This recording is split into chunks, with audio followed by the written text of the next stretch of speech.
हम आज improvement of farm animals के बारे में स्टडी करेंगे। इसमें इम्प्रूवमेंट ऑफ फार्म एनिमल्स में पशुओं का कैसे इम्प्रूवमेंट किया जा सकता है। इसमें पशुओं के इम्प्रूवमेंट के लिए मुख्य रूप से दो मेथड हैं, एक तो सिस्टम ऑफ ब्रीडिंग के द्वारा और एक सिलेक्शन के द्वारा। तो सिस्टम ऑफ ब्रीडिंग में जैसे प्रजनन संबंधी नियम, तो सिस्टम ऑफ ब्रीडिंग या हम कहेंगे कि जो प्रजनन पशु विज्ञान की वह शाखा है जिसमें बेस्ट ट्रेट वाले सायर और डैम की पहचान की जाती है, बेस्ट गुणों वाले माता या पिता की पहचान की जाती है और उत्कृष्ट गुणों की संतति से उच्च उत्पादन क्षमता व गुणवत्ता वाले उत्पादन पैदा करने के गुण पैदा किया जाता है। और ये प्रजनन शाखा कहलाती है। प्रजनन प्रणालियाँ ब्रीडिंग सिस्टम दो प्रकार की होती है, एक है इन ब्रीडिंग और दूसरी है आउट ब्रीडिंग। सर्वप्रथम इन ब्रीडिंग क्या होता है? इन breeding mating of related individuals, यानी जैसे अंतःप्रजनन वह प्रणाली है जिसमें संबंधित नर व मादा को आपस में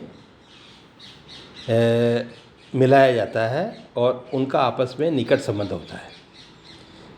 इस निकट संबंधी पशुओं के बीच में संगम से उत्पन्न होने वाली संतति को हम होमोजाइगस जीनों की संख्या बढ़ जाती है। इस इनब्रीडिंग से होमोजाइगोसिटी बढ़ जाती है। अब इस इनब्रीडिंग की क्या क्या उपयोगिता है? इनब्रीडिंग द्वारा किसी भी नस्ल में इनब्रीड लाइन पैदा की जा सकती है। इसके द्वारा इनब्रीड लाइन तैयार की जाती है जिन्हें क्रॉस करने से अधिक उत्पादन वाले हाइब्रिड वीगर वाली संतान पैदा की जा सकती है। इसके द्वारा अवांछित जीनों की संख्या घटाई जाती है। इन जीनों को धारण करने वाले पशुओं का पता लगाया जाता है। डोमिनेंट जीन के होमोजाइगोसिटी अवस्था में आने से इनब्रीड पशुओं की प्रीपोटेंसी बढ़ जाती है। इनब्रीड पशुओं से जीनीय विभिन्नता वेरिएशन कम होती है, अतः इनका उपयोग अनुसंधानों में किया जाता है। तो ये तो है इसकी उपयोगिता। अब जो इनब्रीड लाइन में ये इनब्रीड लाइन भी दो तरह का होता है, एक तो क्लोज और एक लाइन। जब आपस में बिल्कुल क्लोज पशुओं को मिलाया जाता है तो वो कहलाता है क्लोज ब्रीडिंग। जैसे ब्रदर सिस्टर, फादर और डॉटर इत्यादि, ये कहलाता है क्लोज ब्रीडिंग। और इसी तरह होती है लाइन ब्रीडिंग। अब ब्रीडिंग का जो दूसरा सिस्टम है दैट इज़ आउट ब्रीडिंग। इस आउट ब्रीडिंग में क्या होता है? मैटिंग ऑफ, इन ब्रीडिंग में क्या? मैटिंग ऑफ रिलेटेड इंडिविजुअल्स, और आउट ब्रीडिंग में मैटिंग ऑफ अनरिलेटेड इंडिविजुअल्स। इसमें असंबंधित पशुओं के बीच में होने वाले मैटिंग को आउट ब्रीडिंग कहते हैं। यदि संगम मैटिंग दो पशुओं की वंशावली से 4 से 6 पीढ़ियों तक भी पूर्वज समान न हो तो ऐसी ब्रीडिंग को हम, यानी जैसे 4 से 6 पीढ़ियों तक का यदि वंशावली में अंतर हो तो ऐसी मीटिंग को आउट ब्रीडिंग कहते हैं। और इस आउट ब्रीडिंग में कौन कौन से मेथड है? 4 तरह के मेथड है। एक तो आउट क्रॉसिंग, क्रॉस ब्रीडिंग और ग्रेडिंग अप और हाइब्रिडाइजेशन। सर्वप्रथम शॉर्ट में आउट क्रॉसिंग। किसी एक नस्ल के अंदर दो असंबंधित पशुओं के संगम को आउट क्रॉसिंग कहते हैं। ये नस्ल तो एक होगी किंतु दो असंबंधित पशुओं के संगम को हम आउट क्रॉसिंग कहते हैं। अब इसी तरह क्रॉस ब्रीडिंग क्या है? क्रॉस ब्रीडिंग में दो या इससे अधिक नस्ल के पशुओं के बीच के संगम को संकरण कहते हैं। Mating between 2 different breeds is called as cross breeding. जब दो विभिन्न नस्ल के पशुओं की मैटिंग कराते हैं तो इससे जो उत्पन्न होती है दैट इज़ हाइब्रिड पैदा होता है, और हाइब्रिड में हाइब्रिड वीगर होता है। संकर शक्ति होती है, जिसके कारण उसकी उत्पादन क्षमता बढ़ जाती है। जब क्रॉस ब्रीडिंग कराई जाती है तो संतान में हेट्रोजाइगोसिटी बढ़ जाती है, हेट्रोजाइगस जीनों की संख्या बढ़ जाती है, और हेट्रोजाइगोसिटी बढ़ने से एनिमल्स की प्रोडक्शन क्षमता बढ़ जाती है, पशु की उत्पादन क्षमता में वृद्धि आ जाती है। और भारत में प्रोडक्शन को बढ़ाने के लिए इस प्रणाली का प्रयोग सभी जाति के पशुओं में किया जा रहा है, और क्रॉस ब्रीडिंग द्वारा विभिन्न नस्लों की अच्छाइयों को संकर पशुओं में एकत्रित किया जा सकता है। इस नस्ल की अपनी विशेषता होती है जो दूसरी नस्लों में नहीं होती है, अतः उन्हें क्रॉस ब्रीडिंग कराकर दोनों नस्लों की विशेषताएं एक दूसरे में आ जाती है। इसके द्वारा नई ब्रीड का भी निर्माण होता है, किंतु ये थोड़ा खर्चीला होता है और बहुत इसमें अधिक समय लगता है। और नेक्स्ट है ग्रेडिंग अप।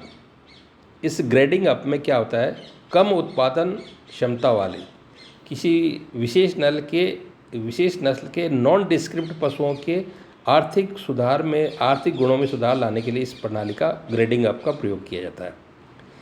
इसमें एक अच्छी नस्ल के नर का देसी गाय अथवा फिर उसमें उत्पन्न संतान के साथ पीढ़ी दर पीढ़ी संगम कराते हैं। एक अच्छी नस्ल का नर का देसी नॉन डिस्क्रिप्ट फीमेल के साथ में मेटिंग कराते हैं। फलस्वरूप कुछ पीढ़ियों के पश्चात जो देसी नस्ल है, देसी पशु है, वो उन्नत नस्ल में परिवर्तित हो जाता है और उसके उत्पादन क्षमता में वृद्धि होती है। पहली सीढ़ी में आधे जीन्स आते हैं और शेष देसी होते हैं। दूसरी पीढ़ी में 3/4 जीन्स उन्नत नस्ल के और 1/4 देसी नस्ल की, और तीसरी पीढ़ी में 87% और चौथी पीढ़ी में 93.7%। और हमारे देश में ये नॉन डिस्क्रिप्ट जानवरों की संख्या बहुत ज़्यादा है। ग्रेडिंग अप एक अच्छी विधि है। इसके द्वारा कम उत्पादन वाले पशुओं को कम समय में अधिक उत्पादन वाले पशुओं में परिवर्तित किया जा सकता है। यानी जैसे लगभग 6 से 7 जनरेशन के पश्चात इन नॉन डिस्क्रिप्ट फीमेल को पशुओं को अच्छी उत्पादन क्षमता वाली ब्रीड में बदला जा सकता है। अब नेक्स्ट है इसमें प्रजाति संकरण, जिसको हम हाइब्रिडाइजेशन बोलते हैं। इस हाइब्रिडाइजेशन की क्या परिभाषा है, mating of 2 different species is called hybridization. और हाइब्रिडाइजेशन प्रजनन की सबसे दूर की प्रणाली है। जैसे हम जानते हैं खच्चर, मुल, ये एक हाइब्रिडाइज है जो कि नर गधा मेल एस और मादा घोड़ी, यानी जैसे एस और मेयर के संगम से ये खच्चर पैदा होता है, जो कि ऑलवेज स्टाइल, ये हमेशा बंध्य होता है। इसी तरह हिन्नी, ये खच्चर का उल्टा होता है। इसमें female S cross with stallion, नर घोड़ा, और इसके अतिरिक्त जेबोराइड और केटलोवी इस तरह के उदाहरण होते हैं।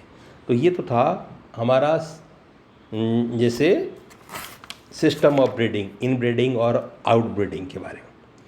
अब जैसे इम्प्रूवमेंट का दूसरा जो साधन है, जो कि प्रभावी साधन है, सिलेक्शन एंड कलिंग।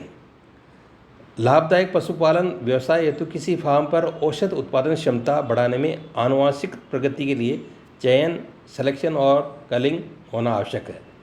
सिलेक्शन चयन प्रक्रिया के अंतर्गत उत्कृष्ट गुणों तथा उच्च उत्पादन क्षमता वाले पशुओं का भविष्य निर्माण प्रजनन हेतु रखा जाता है। जो what is selection to choose the favourable individuals. जो फेवरेबल इंडिविजुअल्स है उनका चुनाव करना ही चयन कहलाता है। और इस चयन के पश्चात जो पशु छट गए वो कहलाएगी छटनी। और ये सिलेक्शन जीवन में एक लगातार प्रोसेस है। प्रकृति में सर्वाइवल ऑफ फिटेस्ट, जो योग्य होता है प्रकृति से लड़ने की क्षमता रखता है, वो जिंदा रहता है, और जो प्रकृति से लड़ने की क्षमता नहीं रखता है वो प्रकृति से लुप्त हो जाता है। तो ये कंटिन्यूस प्रोसेस है। सिलेक्शन और कलिंग एक दूसरे के पूरक है। जिस चीज़ को हम सेलेक्ट करते हैं तो दूसरी चीज़ों को कलिंग करते हैं। तो to choose the favourable individual is known as selection. और ये सिलेक्शन उत्कृष्ट गुणों तथा श्रेष्ठ जेनेरिक संरचना का चयन निम्न प्रकार से किया जाता है। सिलेक्शन की विधियाँ दो है, that is 4: individual selection, pedigree selection, family selection and progeny testing. What is individual selection? इसमें पशु का जीवन काल में आर्थिक गुणों के आधार पर उसके अधिक वंशागति वाले गुणों की उन्नति के लिए इंडिविजुअल सिलेक्शन किया जाता है। इस विधि में पशुओं को फिनोटाइप के आधार पर चयन किया जाता है। दूसरा है पेडिग्री सिलेक्शन। पेडिग्री सिलेक्शन में क्या होता है? वंशावली चयन। पशुओं के पूर्वजों का संपूर्ण रिकॉर्ड उसकी वंशावली कहलाती है। कम उम्र के पशुओं का जिनका उत्पादन शुरू नहीं हुआ, वो वंशावली के आधार पर पशुओं का चुनाव किया जाता है। वंशावली चयन विधि में निकट के पूर्वज माँ बाप का प्रभाव अधिक होता है, दूर के पूर्वजों का प्रभाव कम होता है। पूर्वजों की उत्पादन क्षमता को आधार मानकर पेडिग्री सिलेक्शन में पशुओं का चुनाव किया जाता है। नेक्स्ट है इसमें फैमिली सिलेक्शन। जिन पशुओं का पूर्वज एक होते हैं उन्हें एक परिवार कहा जाता है, और जिन पशुओं में दोनों जनक में सीधा संबंध होता है उन्हें फुल सिप या एक जनक से संबंध है उन्हें हाफ सिप कहा जाता है। इस विधि द्वारा अधिकतर कम वंशागति वाले गुणों का चयन पशुओं के कोलेटरल संबंधियों का औसत ज्ञात कर किया जाता है। नेक्स्ट है प्रोजनी टेस्टिंग। मुख्य रूप से इस विधि द्वारा नर पशु के प्रजनन इफिशियंसी का मूल्यांकन किया जाता है। मूल्यांकन का मुख्य आधार किसी नर पशु की संतान की उत्पादन क्षमता होती है। संतति परीक्षण में मुख्य रूप से निम्न बातों का ध्यान रखना चाहिए। नर की तुलना में मादा कम संतति प्राप्त होती है, अतः इस विधि द्वारा नर का चयन महत्वपूर्ण है। परीक्षण के लिए आवश्यक संतानों की संख्या वंशागति पर निर्भर करती है। यदि वंशावली अधिक है तो कम संतानों की आवश्यकता होती है। नर पशु के चयन हेतु प्रजनन संबंधी मादाओं की उत्पादन क्षमता लगभग समान होनी चाहिए, जिससे कि संतान की उत्पादकता द्वारा नर का सही मूल्यांकन किया जा सके। नर द्वारा संतान का सिर्फ आनुवंशिक गुणों का स्थानांतरण होता है, अतः उत्पन्न संतानों की उत्पादकता पर वातावरण का प्रभाव न्यूनतम होना चाहिए। इस विधि द्वारा चयनित श्रेष्ठ नर का वीर्य फ्रोजन करके अधिक मादाओं को इंसिमिनेट किया जा सकता है। अब प्रूवन सांड, जिस सांड की संतति परीक्षण द्वारा चयन किए जाए, उसकी वंशावली ज्ञात हो, उसको हम प्रूवन सांड कहते हैं। प्रत्येक जीन्स में आधे जीन्स फादर से आते हैं, आधे मदर से आते हैं, और किसी फार्म की जो ब्रीडिंग एफिशिएंसी उसके सांड पर निर्भर करती है। और क्योंकि सांड मादा की तुलना में कई गुना अधिक संतान पैदा कर सकता है, अतः प्रजनन हेतु श्रेष्ठ उत्पादकता वाले प्रूवन सांड का चुनाव करना चाहिए, जिससे कि हमको अधिक उत्पादन प्राप्त हो सके। Thank you.